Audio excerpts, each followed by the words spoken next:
Guys अब जो topic हम लोग डिस्कस करने जा रहे हैं बहुत इंपॉर्टेंट टॉपिक है जीएस पेपर 3 एनवायरमेंट का। ये आपके मेंस में आएगा ही आएगा और प्रीलिम से रिलेटेड भी कुछ क्वेश्चंस पूछे जा सकते हैं, तो इसके फैक्ट्स भी थोड़ा सा ध्यान में रखिएगा। तो स्टार्ट करते हैं इस टॉपिक को। सबसे पहली चीज तो मास एक्सटिंक्शन, सामूहिक विलोपन क्या होता है। सिंपल शब्दों में आपको शायद पता होगा इसके बारे में कि एक शॉर्ट पीरियड ऑफ टाइम में जब भारी मात्रा में प्रजातियां, स्पीसीज के नंबर्स कम होने लगते हैं, भारी मात्रा में प्रजाति लुप्त होने लगती है, तो उसको मास एक्सटिंक्शन कहा जाता है। और अभी गाइस छठा मास एक्सटिंक्शन चल रहा है, याद रखिएगा। अभी छठा, वर्तमान में छठवां सामूहिक विलोपन चल रहा है, six mass extinction.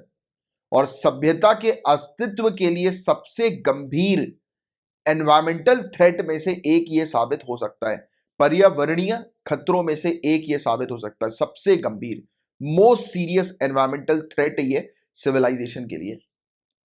Very important topic guys, क्योंकि आप लोग जान रहे हैं कि टेम्परेचर लेवल इंक्रीज हो रहा है, लगातार प्रजातियां मरती जा रही, खत्म होती जा रही हैं, और एक प्रजाति दूसरे के ऊपर डिपेंडेंट होती है। फूड चेन के बारे में आपने पढ़ा होगा एनसीईआरटी में। आप जानते हैं कि एक प्रजाति जो होती है वो दूसरे का शिकार होती है, और अगर एक प्रजाति विलुप्त होगी तो दूसरे को खाना नहीं मिलेगा, और दूसरे को खाना नहीं मिलेगा तो ऑटोमेटिकली इस प्रकार से प्रजातियां खत्म होती जाएंगी, डिस्ट्रॉय होती जाएंगी, डिस्ट्रक्शन एनवायरमेंट का होता रहेगा। तो बताया जा रहा है कि बहुत गंभीर परिस्थिति है ये। सिक्स्थ मास एक्सटेंशन चल रहा है अभी। धरती पर किसी समय पर 2 मिलियन नोन स्पीसीज हुआ करती थी, 2 मिलियन ज्ञात प्रजातियां हुआ करती थी। एंड एक स्टडी के अकॉर्डिंग ये पता लगा कि 1500 के बाद से, यानी कि वर्ष 1500 के बाद से एज मेनी एज 7.5 टू 30% प्रजाति खत्म हो गई, गायब हो गई। 7.5% से 13% प्रजाति, मतलब अगर इनके नंबर्स की बात करें तो लगभग 1.5 लाख से 2,60,000 प्रजातियां गायब हो गई, एक्सटिंक्शन हो गया उनका, लुप्त हो गई। तो ये मास एक्सटेंशन ऑफ स्पीसीज है क्या, प्रजातियों का सामूहिक विलोपन है क्या आखिर। तो मास एक्सटेंशन मतलब कि जिस समय पर धरती के अंदर एक शॉर्ट पीरियड ऑफ टाइम में, geological short period of time में धरती पर 3/4, 3/4 से ज्यादा अगर प्रजाति, स्पीसीज, राइट, अगर लुप्त होने लगती हैं, गायब होने लगती हैं, खत्म होने लगती हैं, तब उस केस को मास एक्सटेंशन कहा जाता है। और आज का, अभी का जो टाइम चल रहा है वो छठा मास एक्सटेंशन चल रहा है। आप लगातार कई बार न्यूज में देखते भी होंगे, सुनते भी होंगे, पढ़ते होंगे कि प्रजातियां लुप्त हो रही हैं, ये फलाना प्रजाति के नंबर्स कम हो गए। जैसे लायन की बात करें, टाइगर्स की बात करें, राइनोसोरस की बात करें, तो आज की जिराफ, आप जानते हैं कि एकदम से इसके नंबर कम होते जा रहे हैं। एंड पूरी धरती की हिस्ट्री में बताया जा रहा है कि अभी तक टोटल 5 मास एक्सटेंशन हो चुके हैं, 5 मास एक्सटेंशन, जो कि बताया जा रहा है कि पिछले 450 मिलियन साल पहले से शुरू हुए हैं, जिन्होंने लगभग प्लांट्स, एनिमल्स, माइक्रो ऑर्गेनिजम्स जो पहले हुआ करते थे उसके 70 से 95, 70 टू 95% स्पीसीज का डिस्ट्रक्शन कर दिया, खत्म कर दिया। एक टाइम पर जो प्रजाति पहले हुआ करती थी, आज की रेट में 70 से 95% प्रजातियां खत्म हो चुकी हैं। और ये जो एक्सटेंशन है गाइस, ये किसके कारण हुआ है, कैटास्ट्रोफिक ऑल्ट्रेशन के कारण हुआ है, विनाशकारी परिवर्तन के कारण हुआ है एनवायरमेंट में। जब भी एनवायरमेंट में परिवर्तन हुआ है, जैसे कि मास वॉल्केनिक इरप्शन हुआ हो, या फिर ओशियन ऑक्सीजन खत्म हो गया हो, यानी कि ओशियनिक ऑक्सीजन, या फिर एस्टेरॉइड कोलाइड हुआ हो, और आज के समय की बात करें तो ह्यूमंस, ह्यूमंस एक बड़ा कारण है, क्योंकि ह्यूमंस ने इंडस्ट्रियलाइजेशन के माध्यम से इतना ज्यादा कार्बन डाइऑक्साइड का एमिशन कर दिया है कि वो नेचुरल कैपेसिटी से बियॉन्ड चला गया है, और इसके कारण टेम्परेचर लेवल इंक्रीज हो रहा है। और दूसरी बात, ह्यूमन एक्टिविटीज की बात करें, जैसे कि ह्यूमन ने फॉरेस्ट लैंड को काट काट कर एग्रीकल्चर लैंड, रेसिडेंशियल लैंड बना दिया, राइट, अपनी रहने की जगह बना दी, अपने खाने के लिए जो है वो एग्रीकल्चर जो है वो कर दिया, डेवलप कर दिया, राइट। तो इसके कारण हम लोग को क्या देखने को मिला कि फॉरेस्ट एरिया में रहने वाली प्रजातियां कम होती गई, लुप्त हो रही हैं वो आज की डेट में, राइट। और हर एक, बताया जाता है कि after each of these extension, अभी तक टोटल 5 एक्सटेंशन हुए हैं, और हर एक एक्सटेंशन के बाद मिलियंस ऑफ ईयर्स लग गए हैं स्पीसीज को वापस लाने में, लाखों साल का समय लग गया है स्पीसीज को फिर से विकसित होने में, राइट, और एनवायरमेंट को दोबारा से ठीक होने में। और अभी ये छठा मास एक्सटेंशन जो अभी चल रहा है, इसे रेफर किया जाता है एंथ्रोपोसीन एक्सटेंशन। क्या रेफर किया जाता है? एंथ्रोपोसीन विलोपन। और रिसर्चर ने डिस्क्राइब किया है कि ये बहुत ही ज्यादा सीरियस एनवायरमेंटल प्रॉब्लम है, सबसे गंभीर पर्यावरणीय समस्या है ये। और इसमें एक बार स्पीसीज अगर लुप्त होंगी तो वो वापस नहीं आएंगी, वो परमानेंटली खत्म हो जाएंगी।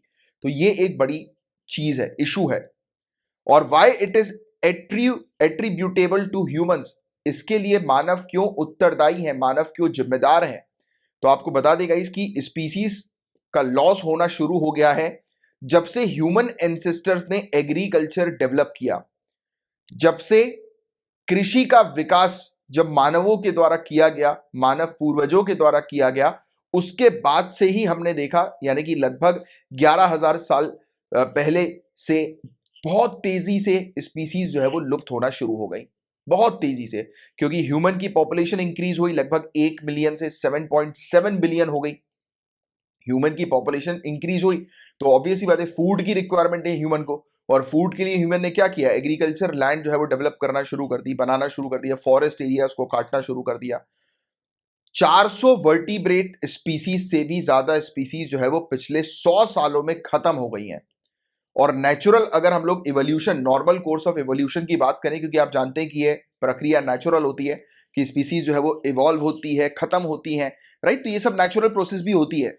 बट ह्यूमंस ने क्या किया है कि जिस नेचुरल प्रोसेस को होने में 10,000 साल लगते हैं, 10,000 साल, उसको ह्यूमन ने 100 सालों में ही निपटा डाला।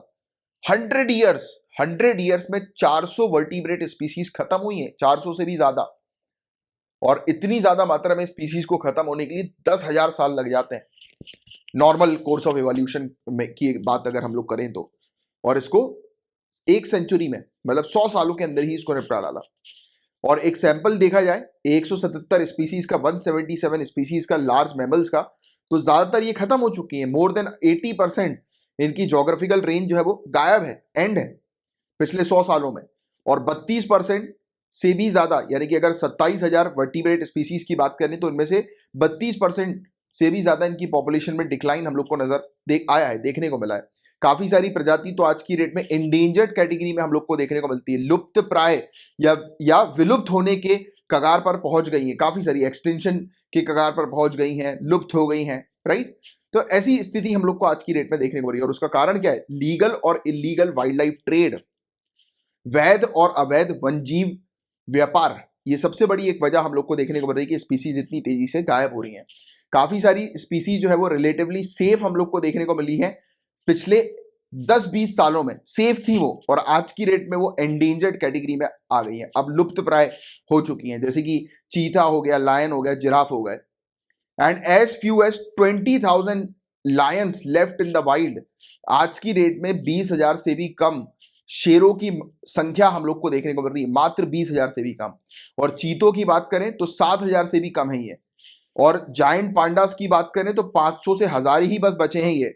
और सुमत्रन राइनोसोरस की बात करें तो मात्र 250 के आसपास ही है ये। तो इतनी कम प्रजाति हम लोग को देखने को मिल रही है। और वल्नरेबल क्षेत्र की बात करें तो जो ट्रॉपिकल क्षेत्र, उष्ण कटिबंधीय क्षेत्र जो हम लोग को देखने को मिलते हैं, यहां पर सबसे ज्यादा स्पीसीज के नंबर जो है वो डिक्लाइन हो रहा है।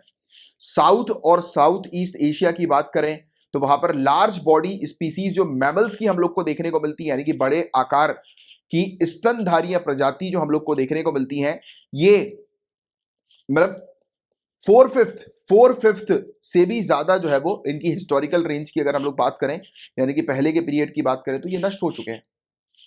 4/5 से भी ज्यादा ऐसी प्रजाति, बड़े मैमल्स वाली प्रजाति नष्ट हो चुकी है। और कुछ ही बस प्रजाति हम लोग को देखने को मिली है जो टेम्परेट जोन के अंदर है, जो डिसअपियर हो रही हैं। बट इनका भी परसेंटेज जो है वो हाई से हायर जो है वो होता जा रहा है, ज्यादा ही होता जा रहा है एज कंपेयर टू पास्ट।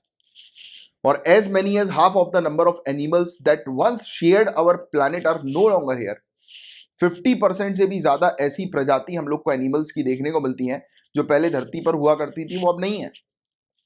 और इसी लॉस को एक massive erosion of greatest biological diversity in the history of earth कहा जा रहा है कि पृथ्वी के इतिहास में सर्वाधिक विशाल जैविक विविधता का भारी क्षरण के रूप में इसे वर्णित किया जा रहा है, क्योंकि बहुत भारी मात्रा में स्पीसीज का लॉस हुआ है। और क्या होता है जब एक पर्टिकुलर स्पीसीज एक्सटेंड होती है, विलुप्त होने का प्रभाव क्या होता है? तो इंपैक्ट सीधे सीधे हमें नजर आता है। किस फॉर्म में नजर आता है? क्रॉप पॉलिनेशन का लॉस हो जाता है, क्रॉप पॉलिनेशन का, वाटर प्यूरिफिकेशन का लॉस होने लगता है, क्योंकि काफी सारी प्रजाति जो है वो क्रॉप पॉलिनेशन यानी कि एग्रीकल्चर को बूस्ट करने के लिए भी हेल्पफुल होती हैं। First point. सेकेंड पॉइंट, पानी को साफ करने में भी हेल्पफुल होती हैं, वाटर प्यूरिफिकेशन में भी हेल्पफुल होती हैं। बट वो अगर लुप्त होंगी तो सीधे सीधे ये प्रभाव नजर आएगा। और अगर कोई स्पीसीज जो है जो कि स्पेसिफिक फंक्शन करती है इकोसिस्टम के अंदर, कोई प्रजाति पारिस्थितिक तंत्र में कोई विशिष्ट कार्य करती है अगर, तो ऐसे में इसका जो लॉस हम लोग को देखने को मिलेगा उसका सीधे सीधे कॉन्सिक्वेंस जो होगा वो दूसरी स्पीसीज में होगा। कैसे? फूड चेन के इंपैक्ट से। जैसे कि मैंने अभी आपको स्टार्टिंग में फूड चेन के बारे में बताया था, एक स्पीसीज जो होती है उसको दूसरी स्पीसीज खाती है, आपने पढ़ा होगा फूड चेन के बारे में। और अगर स्पीसीज का लॉस होगा तो सीधे सीधे उसका इंपैक्ट दूसरी स्पीसीज पर भी साफ साफ नजर आएगा।